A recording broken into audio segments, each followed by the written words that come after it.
Welcome back to Still Plays Galaxy of Heroes. We're back with the recurring series ranking the single shard drop farms in the game. We do this about every 6 months.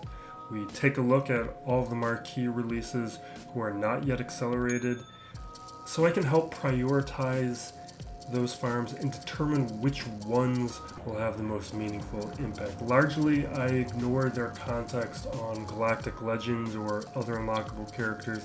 In this case, that's largely Starkiller and the Grand Inquisitor.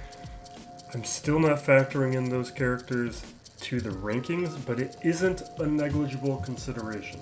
My goal with this series has been to encourage players to do their refreshes and for newer players to divert some farming attention towards these characters instead of the accelerated farms. It's worth it. And I get that going after the already accelerated characters may be more tempting, but newer characters with newer kit mechanics have an outsized effect because of how CG weights the game towards those newer characters and kits. Very often, those characters function very well at low stars because of those mechanics, and it's something that continues to be the trend with a number of these characters. Here are the currently active single shard drop farms. Sortie was just added to a pretty cheap node. Radis isn't farmable yet, but will be within a month. And we still have a few more months before Fennec gets accelerated. Omega was the most recent character to join the accelerated ranks, hit that 1 year mark after the Marquee release. Starting off at the bottom of the list, and honestly I'm pretty surprised I have him here because relatively speaking he's pretty good, is Eighth Brother. AoE helps with Purge. He is a decent damage dealer in terms of the Inquisitors. When it comes to his gear, he is the easiest of the Inquisitors to gear. We're talking 1 stun gun and 1 Kyra. Let me slide this over so you can see his Kyra requirements right there. Not a bad investment compared to the other Inquisitors because they are very difficult to work on. But in terms of his impact, it's pretty depressed. Below 7 stars, very easy to knock out. The purge mechanics are very conditional, and in the end, he's one of the Inquisitors I don't mind when they die early in the match because they still function fairly well without him. Losing the extra damage he gives is not the worst thing. Following Eighth Brother on this list is a bit of a surprise, Ninth Sister. Typically, I inflate the rankings of tanks on these lists. And if you have Lord Vader, Ninth Sister is pretty great, but that is only relevant for a minority of players and context, so I'm not factoring that in. But if that does apply to you, you have Lord Vader, move her up. Ninth Sister, though, is the worst of the Inquisitors to gear. She needs 6 Carbantes, 3 Kairos. Let me slide this over so you can see that requirement. But the problem is, below relics, she's pretty ineffective. With the Inquisitor squad I'm running, so far her ability to tank is limited, and I find that the other Inquisitors make a larger difference on the ability of that squad to perform and the longevity of Ninth Sister to survive. And below 7 stars, her presence even at gear 11 is beyond negligible. Which is a long way to say for most players casually imposing the Inquisitorious faction, Ninth Sister is a low priority.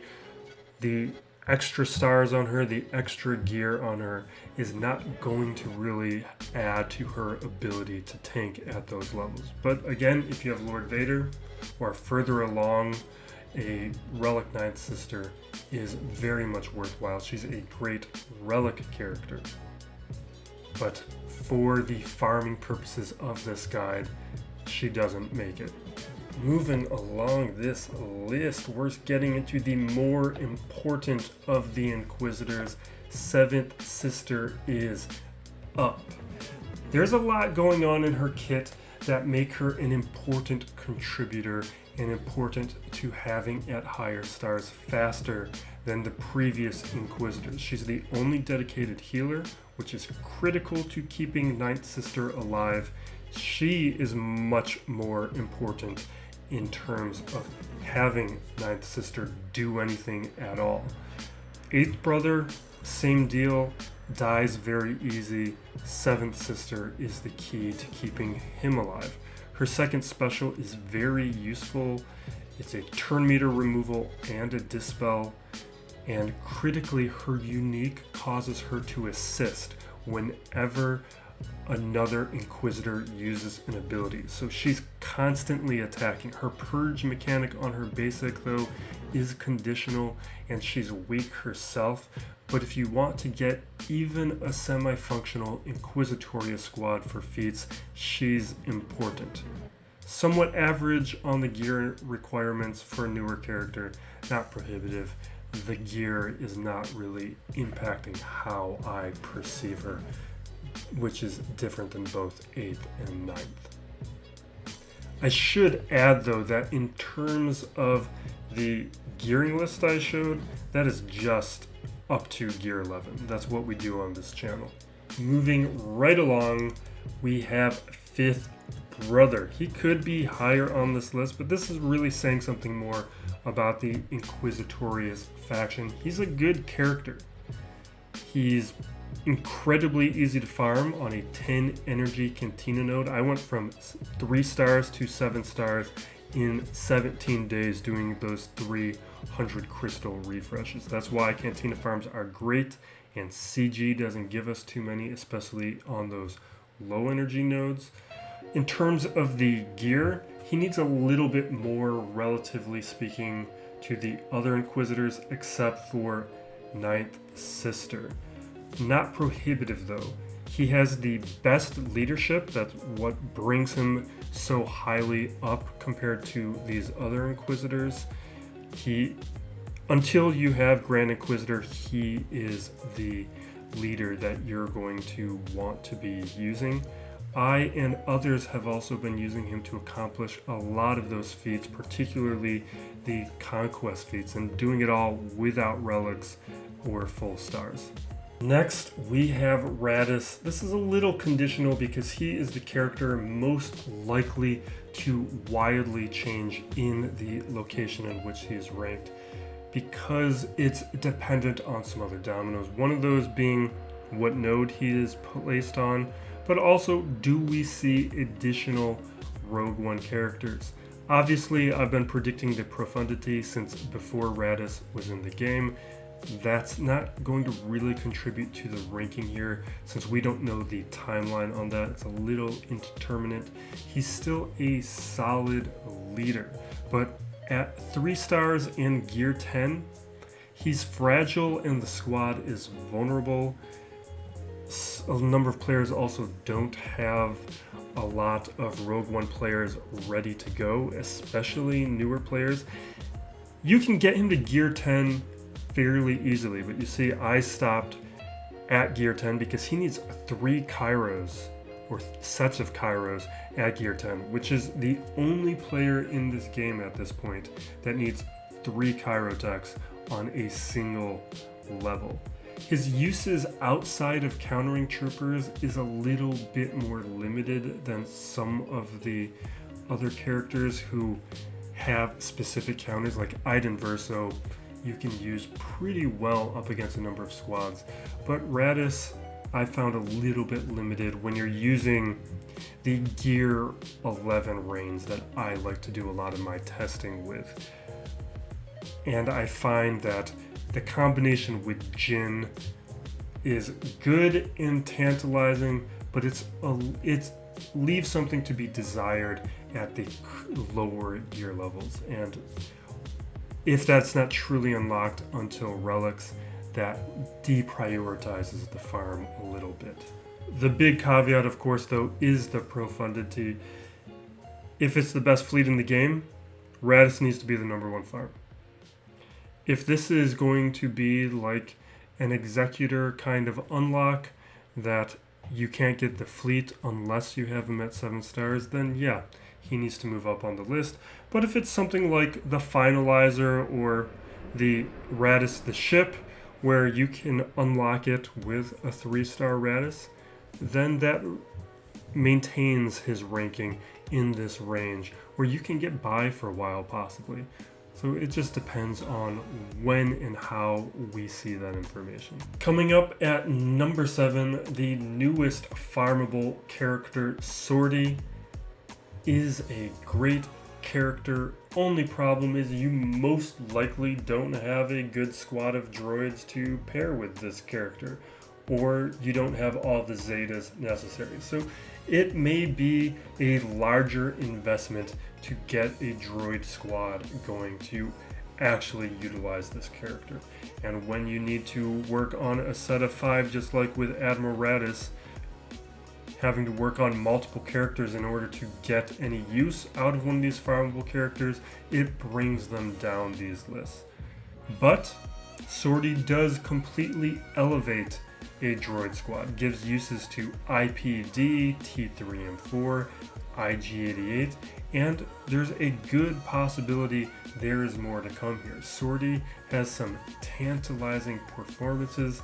She does great up against a number of good squads. I used her to beat Tusken Ami in 3v3 and already looks to be an important character to have in the future. Sortie just hit a cheap dark side node to farm, and if you have the droids already to pair around this character and get set up quickly, they will be adding great depth and has the chance to get even better in the future. Now, there are arguments that at number 6, Darth Talon might be a little high and she should move a little lower on this list, but she's a great boost to the Sith faction.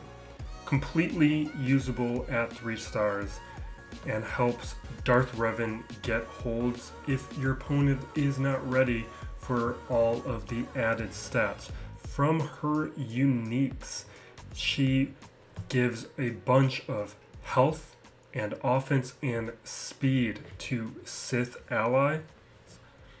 And with her other unique, she will help the leader revive if they are taken out, or would have been taken out rather.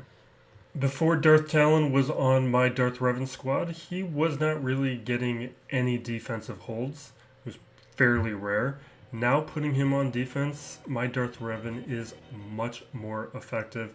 The only downside is losing Malik for offense, which I'm fine as a trade-off. But part of the reason I am leaving her lower is with Melgus on the horizon. She's likely to shift permanently over to the Sith trio, since Melgus should be with all Sith Empire. And when it comes to the Sith trio, Darth Talon is fine, but not as usable. The Omicron does work with the Sith trio, but it's an Omicron that you can't use in 3v3, and it just makes a squad that's function a little smoother, and that's not what I'm looking for in an Omicron. Most players will already have either a Sith Empire or trio squad, though, to insert her into, and that makes it a lot easier to start farming her and take advantage of what she can contribute to those squads. And that's what's not the case with the characters below her on the list. Those characters need full squad investments that most players aren't already going to have pre-built in. Next, we have a Dash Rendar. He's just a great plug-and-play character. You can use him as the leader, pair him with other scoundrels, great on defense, good on offense, lots of utility, and now it looks very clear Like the Outrider is going to be very important to be part of the Profundity fleet. If you are using him as a leader, you might have to put a little bit more investment into the surrounding squad. He's very good with L3 and Vandor, but those are more in the luxury range of characters, which depresses his value for me. But because of the ship and because of the plug and play viability that he offers, I edge him out over Darth Talon. At number 4, we have the final of the Inquisitorious faction, Second Sister. If I was purely evaluating the Inquisitors as characters and kits, Second Sister would be the final character on this list in 12th place, lowest ranked farm. Conditional stun is the only aspect of this kit I really like. She's the most expendable and replaceable because she has the least amount of synergy with the rest of the faction, and once you get Grand Inquisitor, she's the one I'm setting aside. But Second Sister is the highest ranked member of the Inquisitorious faction on this list, and it's 100% because of her ship. That ship is a difference maker. The TIE Interceptor makes the Empire get holds against negotiators and malevolences. It messes up a bunch of fleets. I use it on defense and regularly get holds with it. It's one of my most consistent defensive teams. That ship messes up your opponents. With the malevolence, if your opponent is relying on vulture droids and not reinforcements, they're vulnerable to the Chimera's ultimates. The impact of the TIE Interceptor is so significant that the Second Sister has to rocket past the other Inquisitors and make it this high on the list, especially because that's an impact you can have regardless of pursuing the Grand Inquisitor or building up the squad. You can ignore the Inquisitorious faction and just do Second Sister, and that makes it a lot easier to invest in her. You want her final ability, you're going to want to take her up to gear 11. You can get some use out of her though at gear 10 and at lower stars. I was already getting holds in that 5-star gear 10 range. Now a lot of smaller accounts won't have the TIE Interceptor, so this does depress the Second Sister for a little bit because we don't know if we're going to get a Razor Crest fleet shipment availability for TIE Interceptor, or if she's only going to be within Proving Grounds. So until that is known, we can't be certain of how hard or easy it is to unlock the Interceptor long term. But it's still worthy to prepare in advance because of the outsized impact that the TIE Interceptor can have.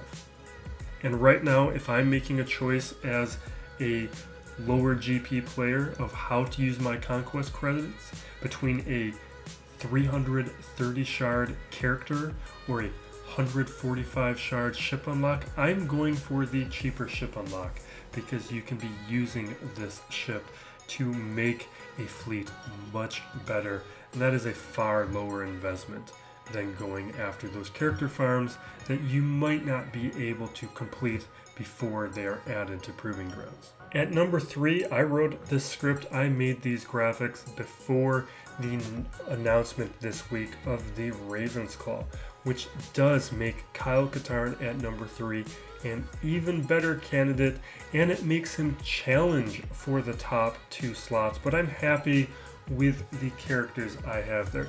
Kyle Katarn is an excellent character. When you get the mods right and the squad right, Kyle Katarn with Mon Mothma starts tripping up a lot of opponents. He is one of the more consistent defensive hold squads that I have. You just need to make him and the other rebel fighters fast, and you'll improve your defense noticeably. You don't need to have him at relics. You don't need to have him at full stars or even high gear. Just get him on the squad and make him fast. And considering how most mid-tier defensive squads are easily countered, having any of them be a bit more of a challenge for your opponent is a huge plus. And now we have the Raven's Claw. I'm recording this video prior to the ship going live, and early testing will have been done by the time you're watching this, so hopefully we'll have some clarity. But it's already clear this is going to be an important ship. It'll be taking over the Home 1 squad. The one thing that we will need to see in testing is at which star level that it becomes superior to the Falcon. Because until the profundity is released, the Falcon and Raven's Claw will have to fight over the Home 1, and if it turns out the Raven's Claw is viable at lower stars, that makes Kyle Katarn even more valuable. The penultimate character on the list is Mara Jade. She's just awesome. Obviously great with Starkiller, but makes any Palpatine Invader squad better. And what is common with all of these Starkiller requirements is that they are good before 7 stars. So going after them early, adding a couple of those cheap stars, the 4 and 5 star levels, is a quick way to get some major outsized improvement for whatever squad that you end up putting them on. Mara Jade makes it so Palpatine can counter Padme without Traya, and she makes it consistent, and it can be done without relics. That's particularly valuable on younger accounts that have fewer solutions to Padme squads. And topping off this list, we have Fennec Shand. Fennec is a great character. She can help counter a GL, and if you are a player like me who only has a couple Galactic Legends and you're trying to punch up against those rosters who are much deeper in their Galactic Legend game, then she is a critical counter. And last week we saw what me not having her for offense cost me. I needed the option to clean up some squads, and I didn't have her available because I left her on defense. Plus, she's a character who can solo, especially in a 3v3 context. Any character who can solo is a gift who lowers the gearing demands of your roster. They open up what is possible for your offense. They increase your flexibility. She isn't just a high priority farm, she's a high priority relic. Plus, we've been waiting on Book of Boba Fett content for approaching 7 months. She might see a bump in her utility with better Sign of Jango synergies to take advantage of. Delaying this farm any further may mean playing catch up. Go to where the ball is going, not where it is. Don't wait for her to become accelerated. Thank you for watching. We have several more videos in the pipeline, including the quarterly speculation video that I do every 3 months. As a part of celebrating hitting that 1,000 subscriber milestone, I'm doing a small little promotion. I talk about it in the most recent talk video. Check that out if you want to see more about it, and if you're interested. Be safe out there, everyone, and be excellent to each other. This is Still Plays Galaxy of Heroes.